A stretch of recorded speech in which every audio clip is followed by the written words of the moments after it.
Bienvenue dans notre émission spéciale de la francophonie. Dans les minutes qui vont suivre, on va faire un grand voyage au travers de l'Afrique. Une Afrique persévérante, téméraire, combative, bien décidée à se prendre en main. Une Afrique qui a décidé de parier sur le développement durable. Ainsi, on évoquera la lutte contre l'exode rural qui est un véritable fléau de l'Afrique, mais aussi le développement de l'esprit d'entreprise. Ensuite, on partira en balade à dos de chameau en plein cœur du désert marocain pour découvrir la réalité de ce désert. Souvent, on s'imagine plein d'autres choses et la réalité est tout autre. Vous risquez d'être surpris. Alors justement, pour parler de l'Afrique, plusieurs invités vont se succéder sur notre plateau, dont notre invité fil rouge en quelque sorte. J'ai nommé Bertrand Piccard. Bonjour Bertrand. Bonjour. Merci d'être avec nous. Bertrand Piccard qui est donc le fameux aérostier suisse, le premier homme à avoir fait le tour du monde en ballon. C'était en 1999 avec son coéquipier Brian Jones. Bertrand qui est très très lié à l'Afrique. On va le découvrir tout prochainement. Bertrand, bonjour. Bonjour. Avant de se lancer dans le vif du sujet, je voulais vous poser une question.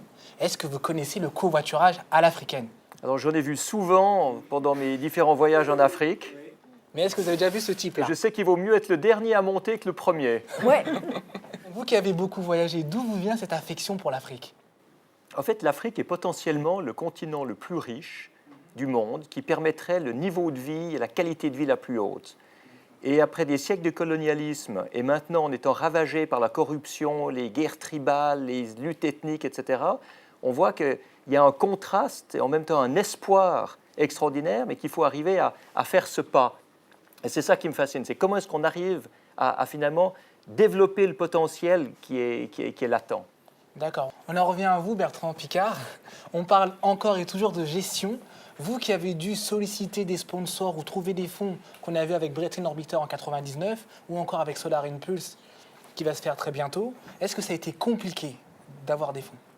Écoutez, moi je pense qu'on trouve, pas forcément facilement, mais on trouve régulièrement des fonds pour des bons projets, à condition que le cadre dans lequel on travaille donne la stabilité qui est nécessaire au succès. Et on voit bien pour l'Afrique, par exemple, l'importance d'une bonne gouvernance.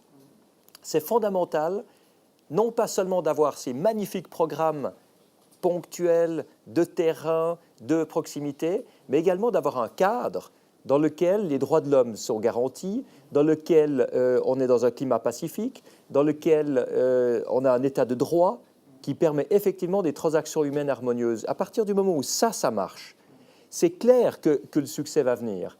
Et c'est cette notion-là que doit véritablement comprendre l'Afrique. Tant qu'on a des États où le gouvernement est là pour enrichir quelques privilégiés au détriment de la base, l'entier du pays marchera mal.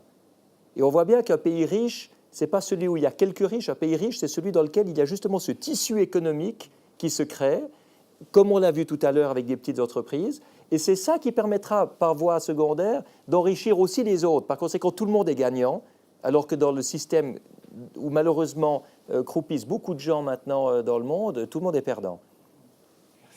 On passe maintenant à l'ultime escale de notre voyage, le Maroc. Alors le Maroc, on pense peut-être aux tagines, hein, voilà, au couscous, généralement c'est exquis, mais le Maroc c'est aussi un désert. Justement, moi ce que je vous propose, c'est d'aller découvrir ce désert avec vous.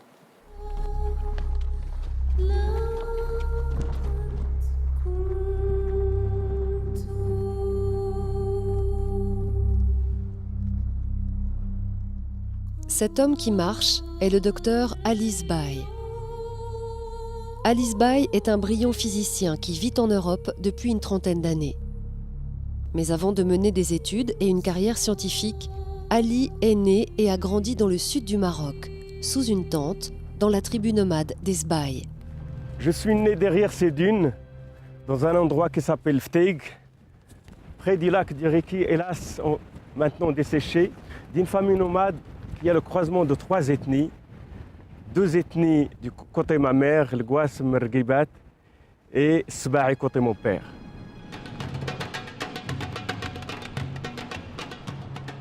Je reviens dans ce désert pour retrouver mes racines d'abord. Ici, je suis né, j'y ai gardé les chèvres, j'ai peut-être appris plus de choses qu'à l'école. Et retrouver ses racines, c'est aussi retrouver un peu l'essentiel. C'est réactiver aussi des souvenirs souvent merveilleux et partager aussi un moment avec des gens qui nous ont appris beaucoup de choses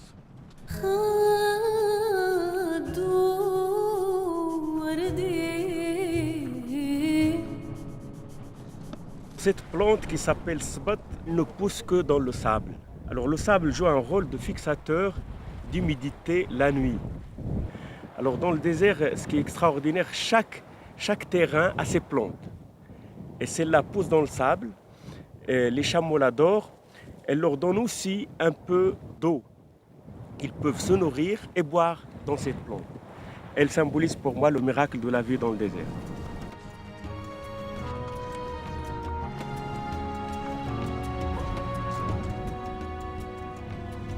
Alors, il s'agit du rucola du désert qui pousse dans cette région. Les nomades l'appellent l'épicé parce que vraiment c'est une rucola très épicée. Elle est juteuse. On la découpe, on la mouille et on la sèche. On la cuit ensuite avec la soupe, le couscous et parfois le riz.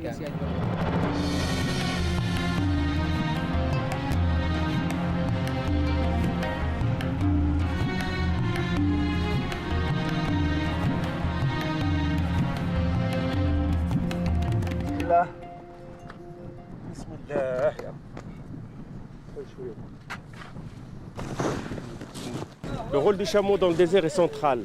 On ne peut pas imaginer le mode de vie nomade sans le chameau. Le nomade a besoin du chameau pour traverser le désert. Le chameau, il a besoin du nomade pour une seule chose, pour l'eau.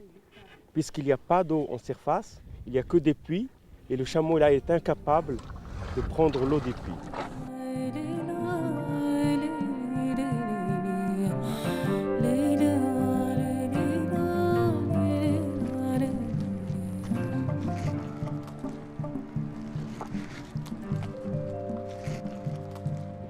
Alors c'est un acacia de cette région. Il a beaucoup de vertus médicinales et c'est pour cette raison qu'il est sacré. C'est-à-dire que les nomades ne coupent jamais l'acacia. Ils laissent leurs chameaux prendre les feuilles. Ils peuvent des fois cueillir la résine d'acacia qui est aussi très très bonne et qu'on met dans le thé qui s'appelle l'elk. Ils peuvent aussi prendre des fois l'écorce de l'acacia. Ils peuvent aussi l'utiliser pour nettoyer les dents. C'est un sacrilège. Cet acacia vient d'être coupé. C'est malheureusement un phénomène qu'on voit de plus en plus. Donc apparemment, c'est des organisateurs de caravanes de tourisme qui ne connaissent pas le désert. Ils pensent chaque soir, ils ont besoin de bois pour se chauffer, pour faire du feu. Ils coupent les arbres à côté. Et la règle chez les nomades, on n'utilise jamais de bois vivant pour faire le feu. Ça, c'est la règle sacrée. C'est un respect de la vie. À travers l'acacia, on massacre la vie. On massacre ce qu'il y a d'essentiel dans le désert, qui est utile aussi bien à l'homme qu'aux animaux.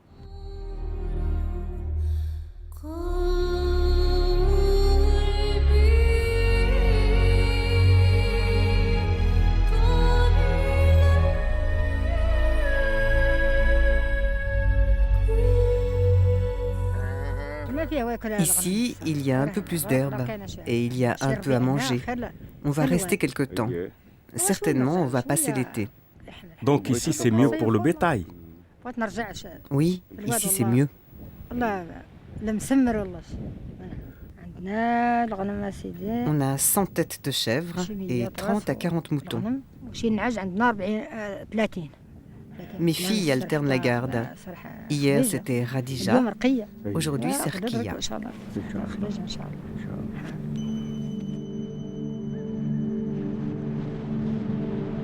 Zahra et sa famille ont marché durant des jours pour venir faire brouter leurs animaux sur ces petites taches vertes qui apparaissent miraculeusement dans le désert.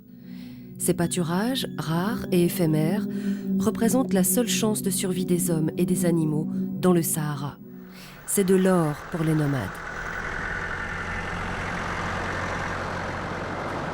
Sous les traces d'un véhicule, l'herbe, écrasée en quelques secondes, mettra des dizaines d'années à repousser.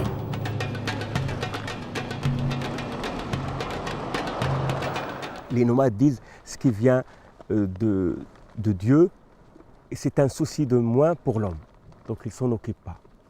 Par contre, il y a ce que j'appelle la sécheresse du cœur, qui est caractérisé par une éruption agressive du désert business. Alors je précise, le désert business, c'est tout ce tourisme maintenant du désert qui agresse les nomades dans leur mode de vie, qui agresse l'environnement du désert, qui agresse toute espèce de vie dans le désert et au fond, qui est un peu un prédateur de ce mode de vie.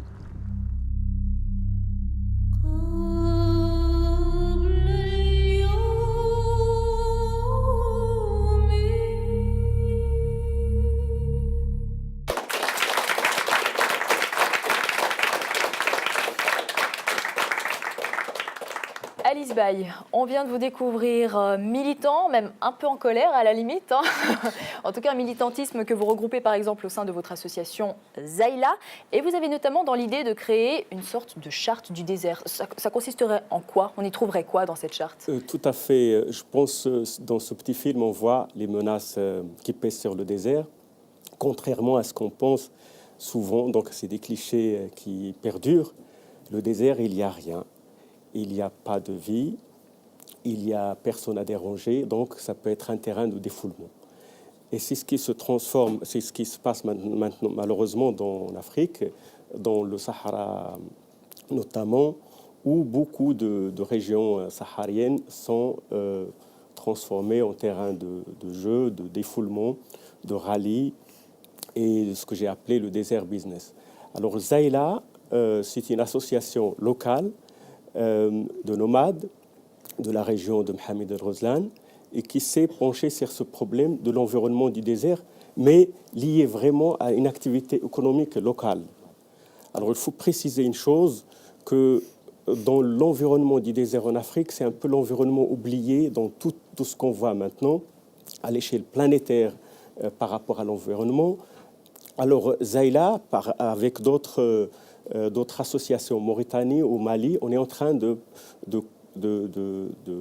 produire, enfin d'établir une charte du désert qui rappelle que ce milieu où il y a une vie animale et végétale et humaine, où il y a une harmonie ancestrale entre ces trois espèces, est à préserver ou du moins à respecter.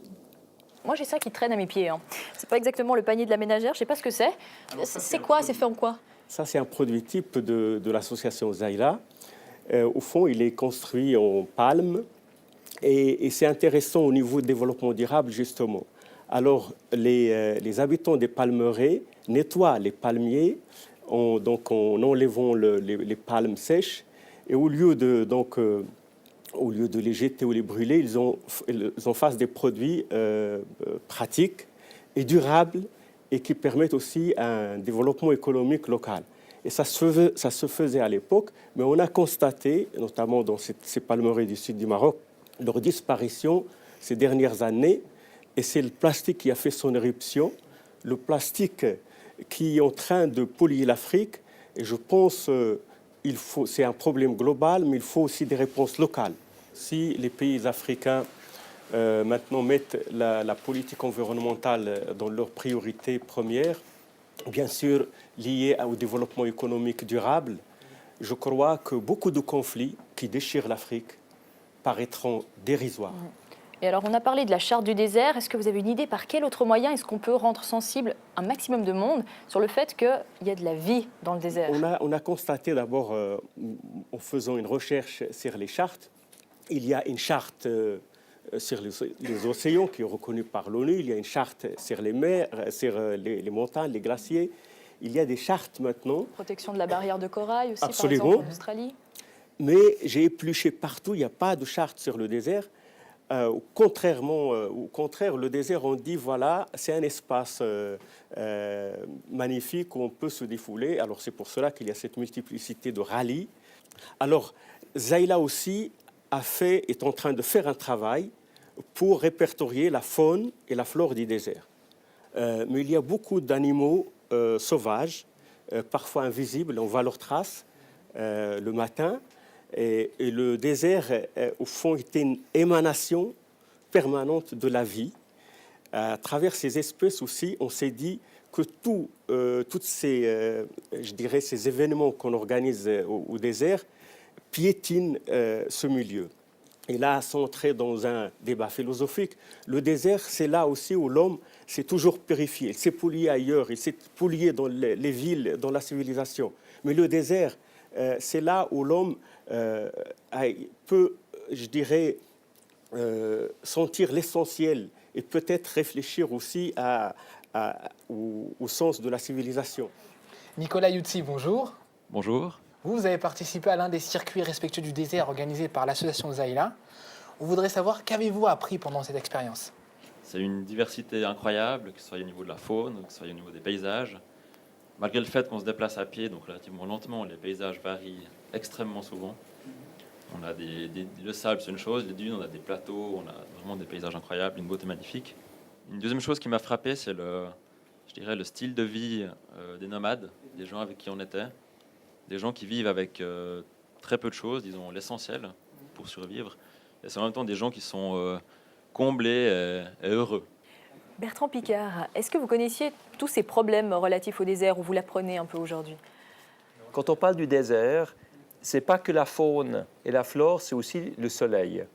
Et si on veut parler de développement durable avec le désert, je pense qu'on doit intégrer cette notion-là, qui est primordiale pour l'humanité, qui est la production d'énergie.